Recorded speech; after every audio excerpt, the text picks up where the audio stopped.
Bueno, volvimos.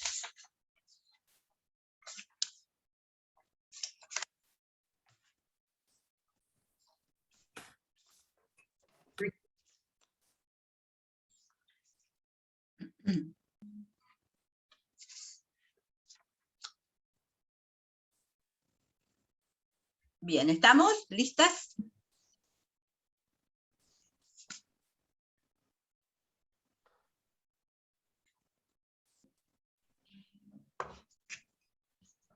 ¿Continuamos?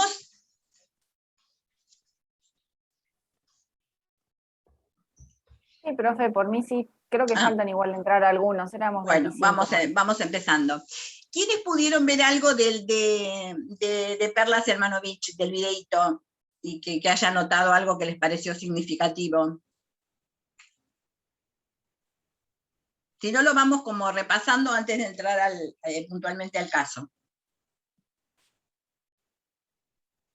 Ante todo me pareció a mí importante porque es una persona que está muy, muy comprometida específicamente como orientadora en los equipos de orientación escolar de la provincia de Buenos Aires, ¿no? O sea, es como capacitadora, está formada en la Flaxo, bueno, me pareció que es importante, ¿no?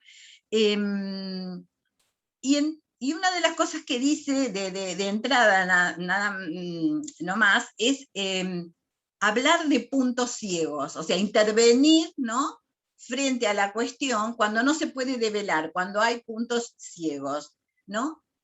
Si vamos a ir haciendo como un paralelismo, después lo vemos puntualmente a Carlitos, pobre Carlitos, que quedó ahí medio como colgado de la palmera, Carlitos, me parece.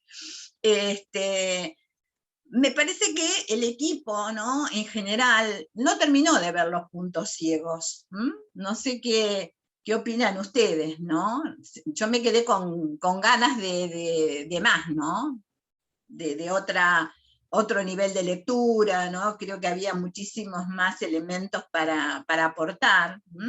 Vamos a irlo viendo, ¿no? Ella habla también de que la teoría, de que el psicoanálisis lo que aporta, ¿no?, son, dice ella, herramientas conceptuales. Lo mismo sería decir, ¿no?, esta dimensión teórico explicativa. Y dice otra cosa también importante, que es sobre todo en dónde intervenir, ¿no? Ella dice intervenir como en el corazón de la problemática, ¿no?, que se da en las instituciones educativas, y apunta a los vínculos, ¿no? A los vínculos, ¿no? Fíjense qué interesante esto, que no habla Perla del caso, no habla del caso problema, no habla del caso problema, habla de los vínculos, habla de que de alguna manera los profesionales, o sea, sean los docentes, están también implicados en esa situación. O sea, no pueden sentirse como excluidos. Me parece que en la situación, ¿no?, del caso de Carlitos, se excluyen, es como que yo lo quería pero no lo quiero más porque me revolvió una silla, yo ya hice todo lo que tenía que hacer, no puedo hacer más, este chico no es para esta escuela, mejor lo derivamos. O sea, fíjense, ¿no?, que una de las cuestiones que también señala Perla Selmanovich es la cuestión de la inclusión, es decir, ella habla, ¿no?, de una escuela de principio de siglo, ¿no?, que no era una escuela masiva, al contrario, era para grupos así mucho más señalados, mucho más restringidos, mucho más de élite, digamos, y el problema, ¿no?, de la actualidad, porque ella habla del malestar en la cultura y plantea cuál es el malestar actual en las instituciones educativas, y justamente el malestar actual es ese, o sea, una escuela, ¿no?, pensada para todos, y ella habla de una gran paradoja, que es justamente la paradoja de incluir, o sea, algo pensado para todos, cuyo mayor problema es la inclusión. Entonces, también me pareció interesante eso, ¿no? Y trabaja mucho, ¿no? Con esta cuestión de un cambio de paradigma, es decir, este paradigma positivista que había, ¿no? Ella plantea que en este momento hay que cambiarlo por el paradigma de la complejidad. Cada vez más, o sea, el malestar de hoy día tiene que ser leído, pero desde un marco mucho más complejo, ¿no? Entonces apela a Morini y el paradigma de la complejidad, ¿no? Esta cuestión donde las situaciones que se presentan hoy en la institución educativa son múltiples, o sea, a veces se dan como explicaciones o descripciones, diría yo, descripciones de situaciones muy simplistamente, ¿no? A los chicos no les interesa nada los motiva, ¿no? Diría Tenti Fanfani en una entrevista que dice él, es imposible que a un chico no le interese nada. No le interesará, dice él, cómo se lo están enseñando, el enfoque que tiene el docente, etcétera, etcétera, ¿no? Pero que no le interese nada, me parece que hay muy poca ocupación y preocupación, ¿no es cierto?, de los responsables de la educación, por entender que eso es otra de las cuestiones que también plantea Selma, de no preocuparse justamente por entender al niño. Creo que hoy día y más que nunca, ya hace unos años, que el sujeto del aprendizaje, ¿no?, empezó a ser otro, totalmente otro, por distintos motivos, pero empezó a ser otro.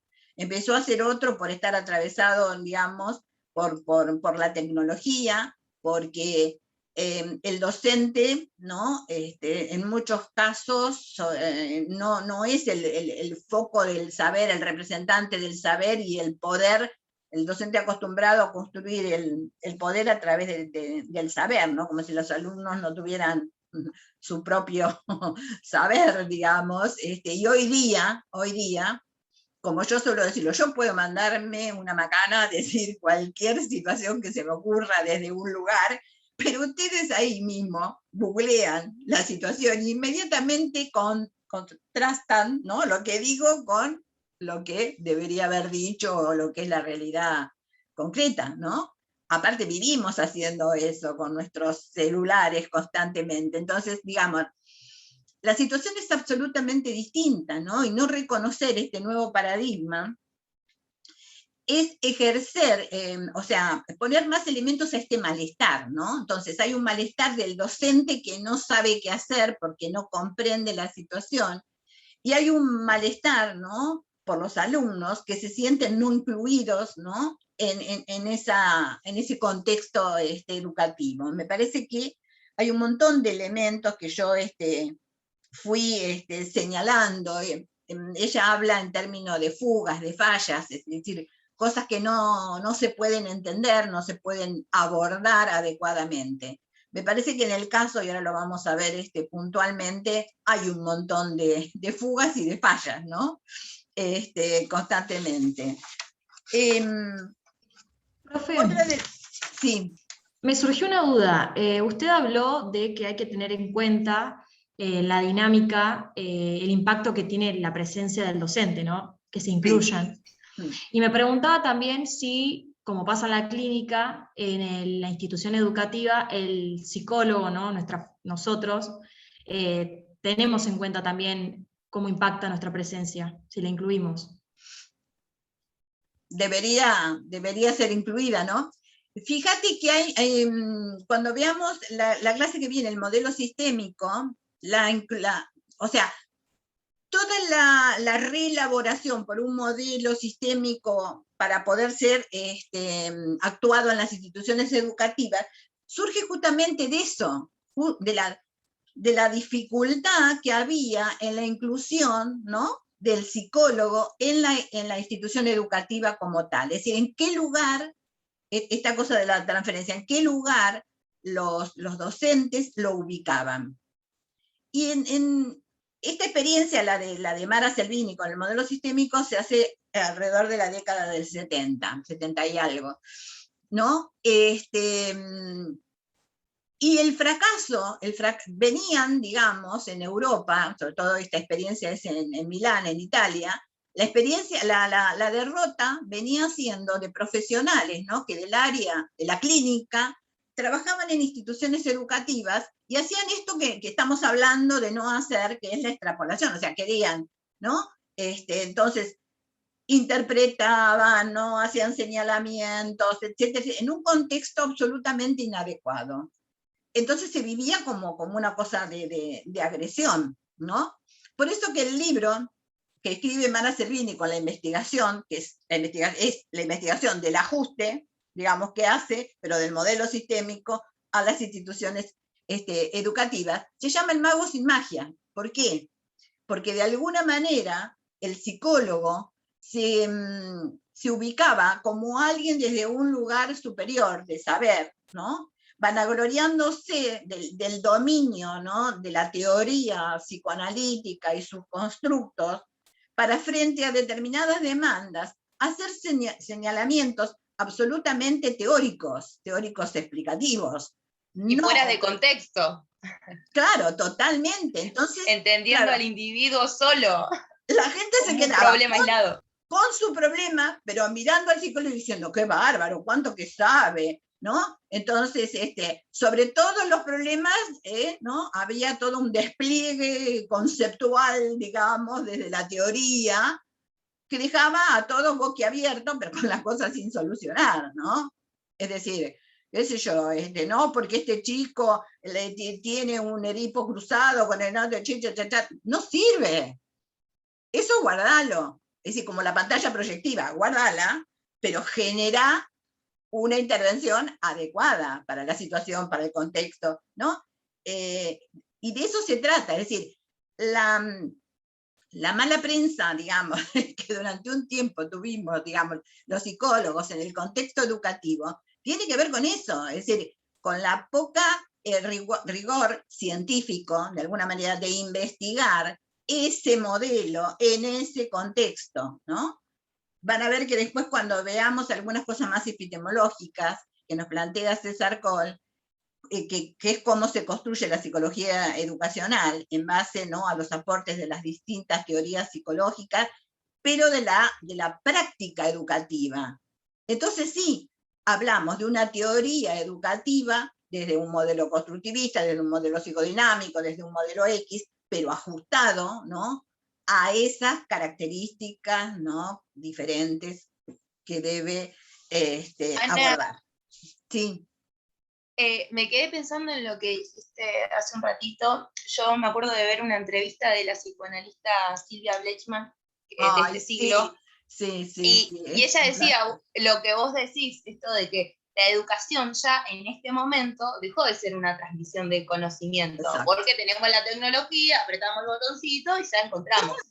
Pero sin embargo no podemos decir, bueno, que no exista más la escuela porque tenemos una computadora. No, porque la escuela como lugar de encuentro y de conformación de subjetividad en el encuentro con el otro, hace que nos conformemos como sujetos. Y fíjate lo que pasó con todo este tiempo de la no presencialidad, una experiencia más concreta para recabar datos, es increíble.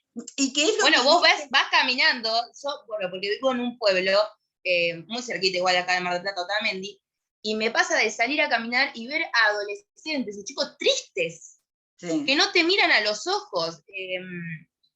Te digo, la pandemia nos dejó mucho para construir en cuanto a nuestro rol. Sí, porque además del momento de ¿cómo te voy a decir? De un cambio de paradigma, ¿no? Esto de alguna manera fue como un tsunami que superó el malestar en la cultura, ¿viste?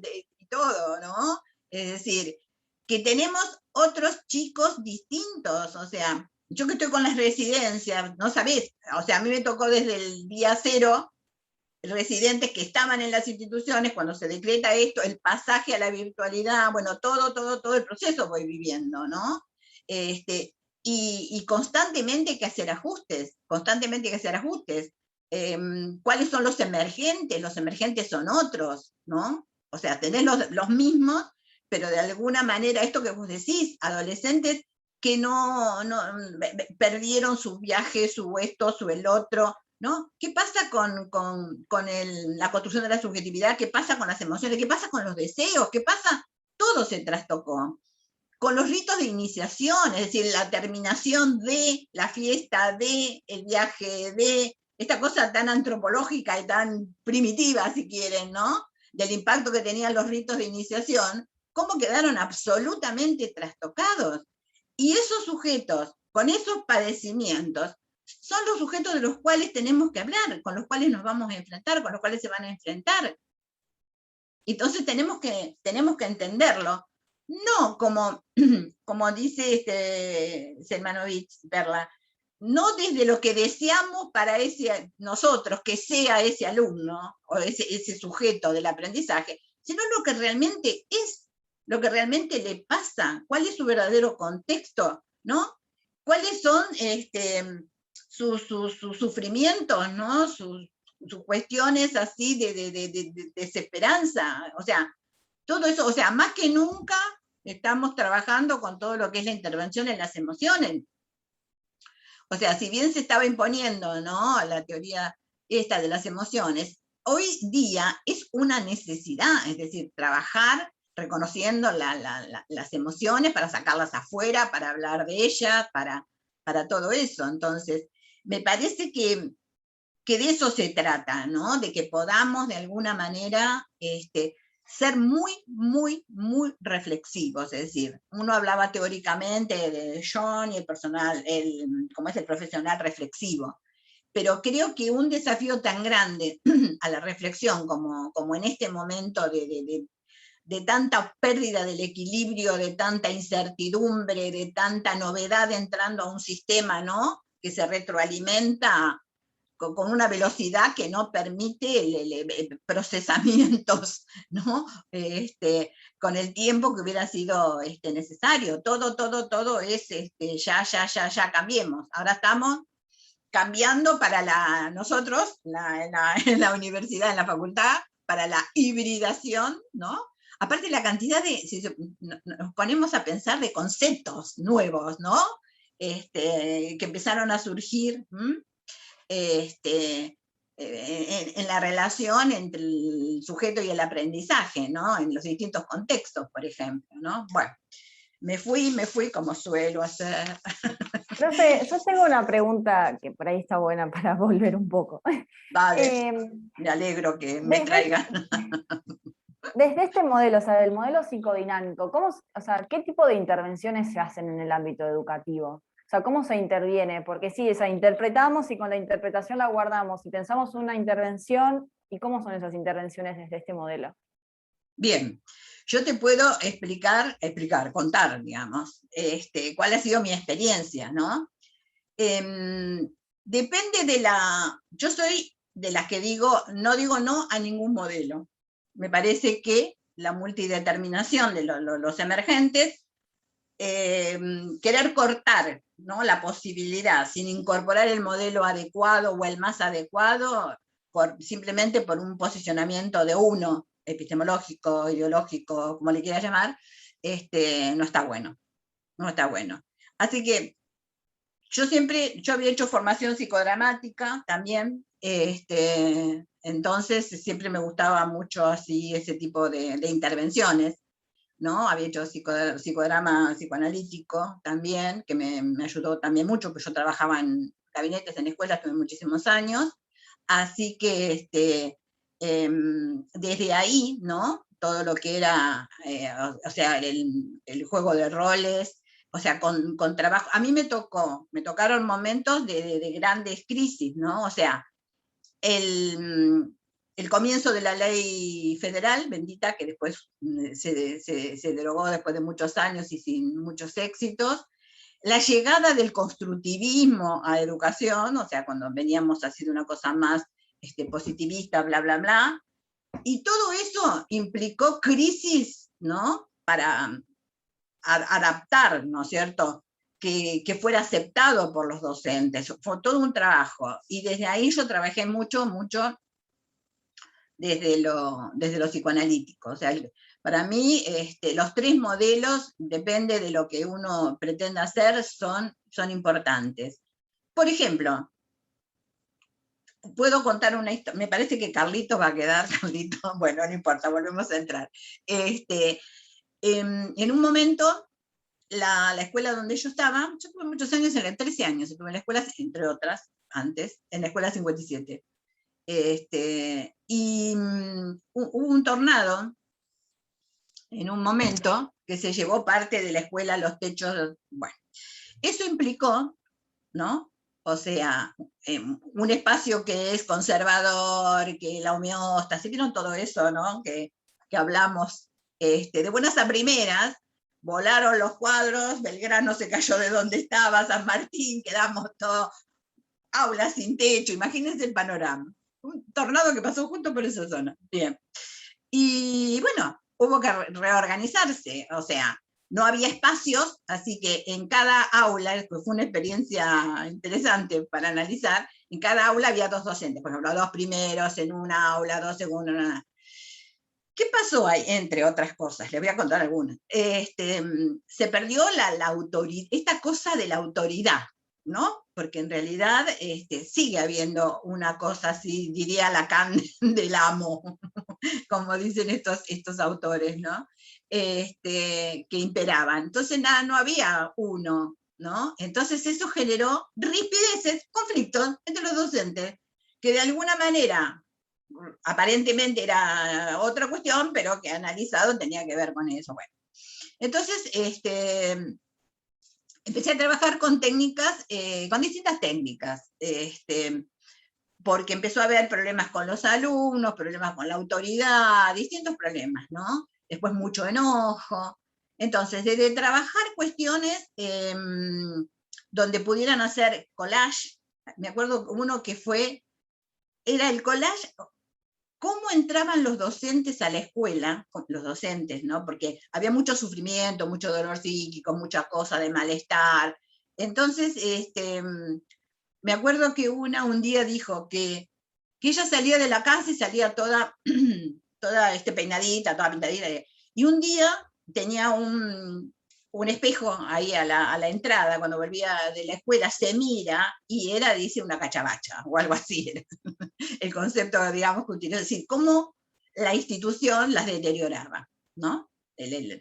Lo que pasaba allí dentro. Entonces, esto dio a trabajar en talleres, que era la imagen, a contrarrestar las imágenes, ¿no? Entonces, cómo se sentían ellas cuando entraban, cuando salían, y empezar a poner palabras. Y al poner palabras a todo esto, hablaban de sus propias situaciones, y lo hablaban en grupo, y había interacción, y había puesta en común. Esta cosa que dice, ¿cómo se llama? Ida Butelman, de la pérdida del código común, es eso. Es decir, volver a restablecer el código común implica algún tipo de intervención que los vuelva a unir, ¿no?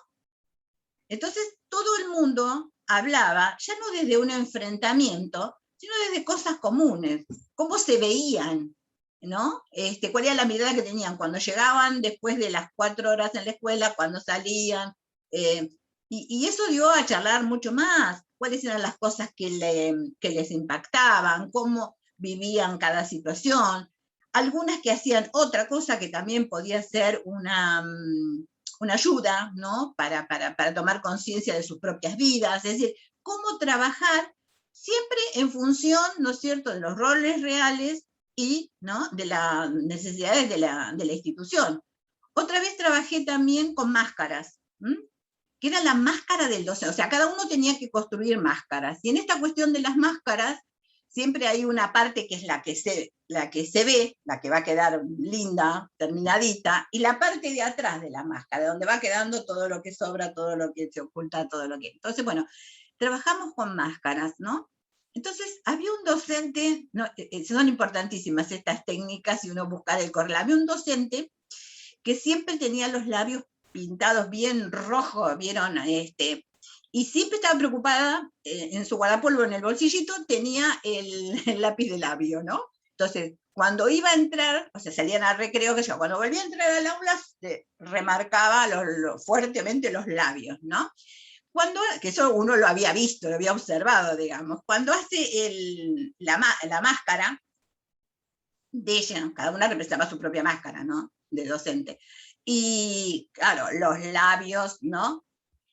Y aparece, no había, no, digamos, no había orejas, por ejemplo. Todo era para fonar, para sacar, para afuera, ¿no? Bueno, eso. Y los señalamientos, en las distintas máscaras, cuento algo cuando terminamos más, ¿no? Aparecían cuestiones así y cada una interrogaba a la otra, pero vos sí, sí, porque vos sos así, bueno, ta.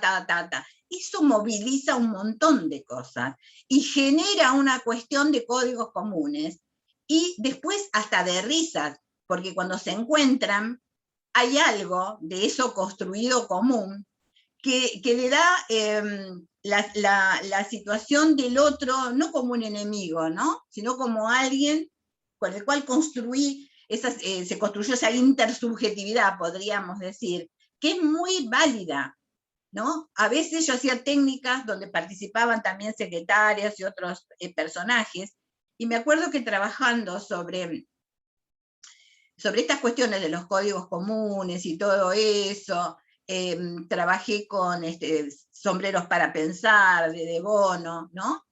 Encontrar códigos comunes. Y un día, no sé si conocen la técnica de Bono de los 6 sombreros para pensar de distintos colores. El negro es el que de alguna manera ve todas las cosas, cero pesimismo, cero optimismo, todo pesimismo, ¿no? El blanco es aséptico, el amarillo es el imaginativo, el creativo, bueno, y todo, cada sombrero. Y me acuerdo que un día una escena de restablecer los códigos comunes se da en la secretaría, ¿no? Entra un docente y la secretaria le dice, fulanita, me entregaste ¿cómo es? La lista de alumnos, pero fíjate que te quedó mal acá, que qué sé yo, que no sé qué, viste, que a veces se brotan por ahí los personajes con más autoridad. Y entonces la docente le dice, ay, fulanita, qué sombrero negro que sos. ¿Qué sombrero negro? Porque todos habían participado en sus talleres. Entonces, se responde o se genera esta cuestión que saca del conflicto, que es la creación de un código común. Entonces, a ver, no sé si con esto hay muchísimas más historias, pero lo que les quiero decir es cómo transformar eso, ¿no? Que en las sesiones de clínica hubieran sido de una manera, en intervenciones, ¿no? Que de alguna manera lo que llevan es quizás a un insight de aprender, ¿no? Un insight pedagógico, o sea, apropiarse, ¿no? De otros recursos que pueden llevar, ¿no? A mantener una interacción mucho más amigable, ¿no? Y por lo tanto es una forma también de salir de los conflictos, ¿no? Yo hacía muchas cosas de ese tipo, mucho taller, mucho trabajar con el cuerpo, mucha música, mucho sacarla del clima de tensión. Yo hacía cosas concretas.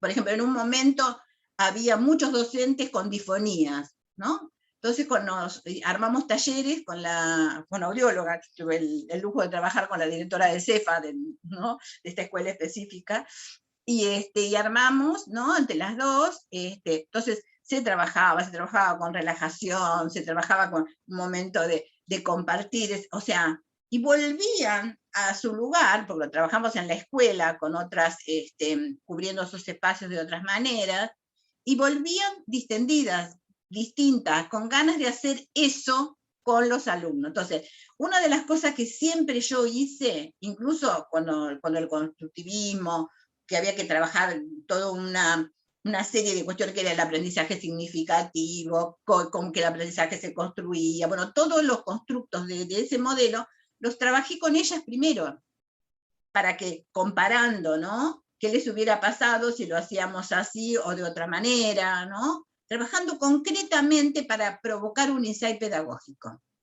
No sé si me fui. Bien, vayamos un poquito a ver qué es lo que está pasando o qué pasó. Ay, me marca que me estoy quedando sin tiempo. qué feo que es que digan se queda sin tiempo, así, subjetivamente, existencialmente, no sé cómo decirlo. Bueno, seguramente avanzamos un poquito y volvemos a entrar. ¿Qué es lo que fueron rescatando, ¿no? del caso de Carlitos? ¿Por qué Carlitos está como caso, digamos, como problemática?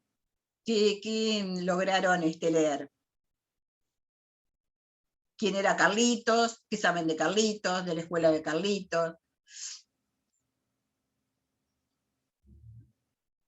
Pobre Carlitos, nuevamente abandonado. Nuevamente abandonado Carlitos. Bueno, ¿qué le pasaba a Carlitos? ¿Alguien leyó algo?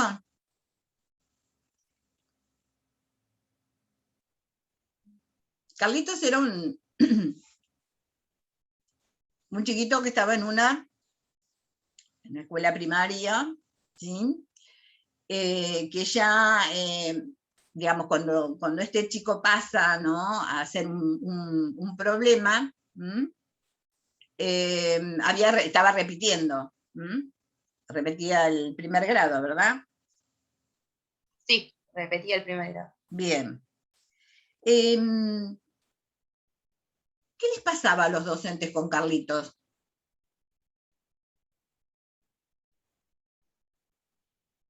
¿Qué tenían hacia Carlitos? ¿Mucho? Mucho enojo. Generaba mucho enojo, mucho malestar. Enojo, malestar, totalmente, totalmente.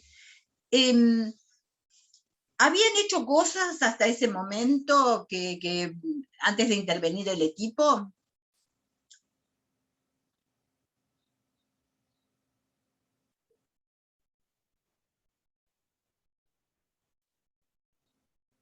¿Qué era lo que hacía constantemente? O sea, no se quedaba en el aula, ¿no? O sea, como que deambulaba. Sí, digamos, las estrategias que ponía en marcha la docente era cada vez que molestaba, gritaba, se paraba, lo sacaba del aula y lo hacía quedar afuera del curso.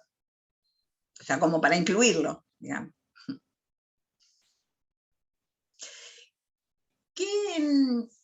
Vayamos por parte, ¿no? ¿Qué fueron sintiendo hasta ese momento? María Ángeles, ¿vos qué sentiste que por lo menos lo leíste a eso, cuando viste que lo sacaron afuera? Y yo, en primer lugar, me dio la sensación de rechazo, ¿no?, de la docente, como que algo la superaba, tenía una postura muy tradicional, de todos sentados, porque en realidad eso puede leerse, ¿no?, como un tinte de la institución educativa encerrada o enmarcada en una pedagogía tradicional. Me imagino, ¿no? Yo, la imaginación lo utilizo mucho, me las dio todos en filita, sin moverse, sin Exactamente. tocarse. O sea, Carlitos no encajaba, ¿no?, con el ideal de alumno que los docentes de esa escuela tenían, o tienen, no sé si lo habrán superado. En ese momento lo tenían. Bien. Cuando, me parece que es que va el equipo, ¿no? ¿Qué es lo que escuchan? Sí, va el equipo y algo que se remarcaba mucho era esto de primera mano mandarlo al SEC, ¿no? A un equipo, ¿no?, de centro educativo complementario. Claro, o sea, como desligarse. Claro, claro. Esto integraría una de las tantas paradojas que lo dice Ida Butelman, lo dice Perla Semanovich, que es estas instituciones, ¿no?, creadas para enseñar, sin la capacidad de poder, ¿no es cierto?, enseñar, ¿no?, y que, digamos, el aprendizaje se pueda dar, es decir, contar con las estrategias, y enseguida tratan de sacarse el alumno de encima, o sea, derivar, ¿no es cierto? En la época, porque es bastante antiguo el material, la escritura del libro de, ¿cómo es?, de Ida Butelman, hablaba de las maestras particulares. Hoy día tenemos una batería, ¿no?, de docentes, inclusoras, acompañantes terapéuticos, es decir, y una serie de otros recursos en la institución y fuera de la institución, ¿no es cierto?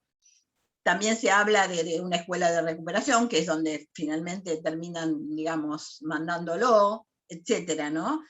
Pero lo que sí me parece más significativo, no sé si les pasó a ustedes, la actitud de los docentes que la propia manifestación de Carlitos.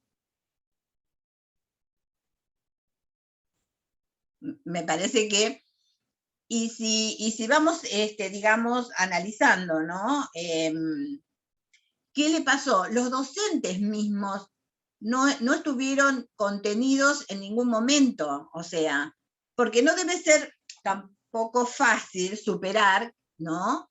Desde el enojo que, digamos, un alumno te tire con una silla, digamos. Eso es lo que pensaba. También, ¿no? Esto de ponerse empáticamente en el lugar de la maestra debe ser como, no sabés qué hacer realmente, no tenés las herramientas ni tenés un espacio de apoyo para poder hablar de estas situaciones y por eso su reacción. Exactamente. No digo que sea la más adecuada, ¿no?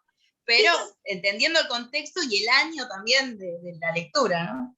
O sea, yo creo que el trato que los docentes, o sea, primero el trato que la mamá le da a su hijo, que eso también aparece, digamos. Nadie se ocupa de qué le pasó con la ida de su hermano, con la cual tenía una relación muy, muy, muy, muy fuerte, era todo para él, hacían actividades juntos y de repente nadie le explicó nada. Pero a su vez, los docentes que se reciben, digamos, las situaciones, o la incomodidad, digamos, de un Carlitos con determinado comportamiento, tampoco son orientadas o son contenidas, no hay nada, digamos, que lo mismo que le pasa a Carlitos, le pasa a los docentes, le pasa a o sea, es un encadenamiento de situaciones sin solucionar. Entonces, me parece como muy importante que les quede, por lo menos desde lo que fue mi experiencia, que si uno no trabaja con los profesionales, con los docentes primero de esa institución, ojo que a veces pasa cuando van los residentes, los mismos miembros del equipo están como naturalizando situaciones, están como quedados, están como desesperanzados de que nada se puede hacer. Entonces es una cosa terrible, o sea, uno no puede esperar que hagan nada bueno si están en ese estado, ¿no? Entonces, es muchas veces por ahí el residente que marca alguna situación, el que dinamiza una manera diferente de ver al alumno o de pensar una intervención o de hacer algo. Entonces me parece muy importante esto, es decir, una muy buena lectura de la situación. Me parece que, por lo menos yo no lo encontré, no sé si ustedes lo encontraron, una buena lectura en un momento de lo que le pasaba a Carlitos. O sea, Carlitos era un nene inquieto, no se aguantaba dentro del aula, era violento, corría sin sentido, entraba, salía de las aulas, no respetaba la autoridad, es decir, no sé si recuerdan algo más, pero la situación pasaba por ahí, ¿no? ¿Cuál fue la respuesta? O sea, los docentes se cansaron de Carlitos. O sea, y formulaban cuestiones como que Carlitos no es para esta escuela. O sea, todo lo que se les ocurría decir que no era para esta escuela. O sea, en lugar de la escuela apelar a los recursos necesarios para poder incluir a Carlitos, ¿no? Con la paradoja de una escuela para todos, como sería la escuela, digamos, actual, lo que buscaban es sacarse a Carlitos de encima. Si estuviéramos viendo el modelo sistémico, que les voy a ir haciendo algunos adelantos en la próxima clase, digamos, el modelo sistémico ve cómo se generan reglas de juego, de interacción sistémica. Y entonces muestran como inadecuado el hecho de sacar un elemento, un alumno, ¿no?